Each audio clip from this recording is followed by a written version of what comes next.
جب سفر میں رہتا ہوں تو لکھ لیا کرتا ہوں.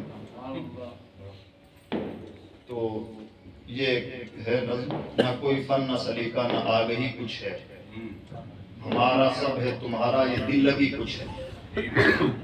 نہ کوئی فن نہ سلیقہ نہ آگہی کچھ ہے، ہمارا سب ہے تمہارا یہ دل لگی کچھ ہے.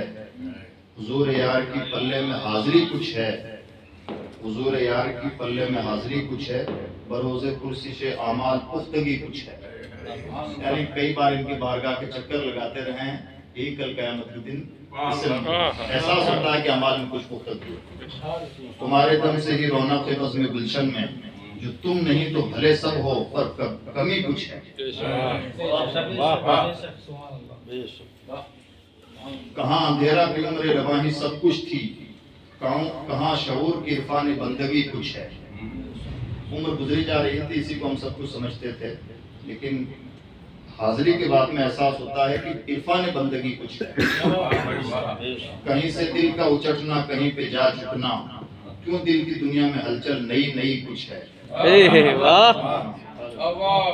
کسی کے دست قضا کا جیسے کسی کے دست قضا کا ہو جیسے سر سایہ، یعنی سر پر جیسے کسی کا دست قضا یعنی تقدیر بدل دینے والا ہاتھ ہو. کسی کے دست قضا کا ہو جیسے سر سایہ، ادھر جو بگڑی تو اس سے سوا بنی کچھ ہے. اور پھر یہ خاص مزاج کی بات ہے کہ نہ ہم سے محنتیں ہوں گی نہ ہم مجاہد ہیں، ہمارا آسرا تم ہو یا دل بری کچھ ہے. بلا سبب ہی پلا دینا آزما ساقی، نگاہ لطف سے امید خسروی کچھ ہے. اور کھرے کھروں کو نوازیں یہ ہوتا آیا ہے، جو کھوٹے سکے نبھائے وہ مشدی کچھ ہے.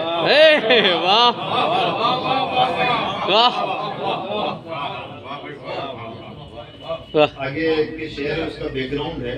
قاضی حمید الدین ناگوری ایک بزرگ گزرے ہیں، بڑے بزرگ ہیں سلسلہ سہروردیہ کے، اور حضرت شیخ شہاب الدین سہروردی کے براہ راست بھارت میں خلیفہ ہیں. تو حضرت قاضی حمید الدین ناگوری بخارا کے بادشاہ ہوا کرتے تھے. انہوں نے ترک سلطنت کی اور اس راستے میں آئے، اس کی بھی ایک پوری کہانی ہے. لیکن مرشد کی تلاش سے پہلے ان کے ذہن میں 3 شرطیں تھیں. وہ کچھ کتابیں انہوں نے لکھ رکھی تھی. پہلی شرط یہ تھی کہ میں اس سے مرید ہوں گا جو میری کتابوں کی اصلاح کر دے، اور میں کہوں گا نہیں کہ میری کتابوں کی اصلاح کرنی ہے، بنا کہے میری کتابوں کی اصلاح کرنی ہے.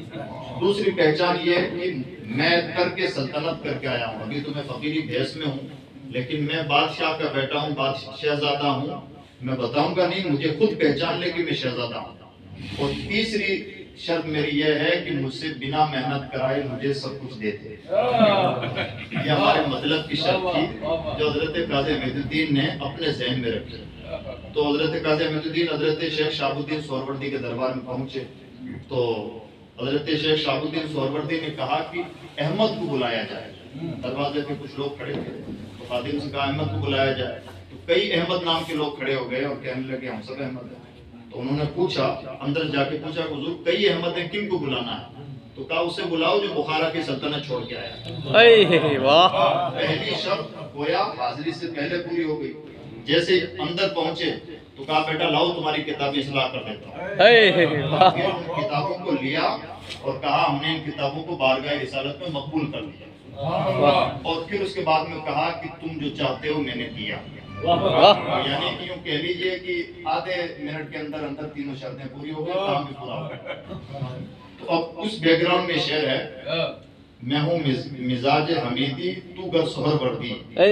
میں ہوں مزاج حمیدی تو گر سہر وردی، سوال بندہ نوازی ہو تو کجی کچھ ہے. یعنی اگر مرشد نوازنا چاہیں تو پھر کوئی کمی نہیں ہے. چاہیے ہے کہ ہم کسی لائق نہیں ہیں، ہم تو حمیدی مزاج رکھتے ہیں، لیکن آپ سہر وردی ہیں اور آپ نوازنا چاہیں تو کوئی شرط نہیں. تو اولیاء کا چہیتا مجددی ساقی، تو لہجہ لہجہ نوازے تجھے کمی کچھ ہے. بس ایک نگاہ سے لٹتا ہے قافلہ دل کا. فراز کا شعر ہے، فراز کا مصرع ہے. بس ایک نگاہ سے لٹتا ہے قافلہ دل کا، یہ مست نظریں ہیں یا پھر یہ ساحری کچھ ہے. یعنی جادوگر. خیال یار عبادت وہی ہے کعبہ دل، خدا ہی جانے یہ ایمان یا کافری کچھ ہے. خیال یار عبادت وہی ہے کعبہ دل، خدا ہی جانے یہ ایمان یا کافری کچھ ہے. اور چونکہ پٹھان ہے، پٹھانوں کی نسبت حضرت خالد بن ولید سے ایک روایت کے مطابق، تو نسب میں خالدی، نسبت میں ابو بکر سلمان.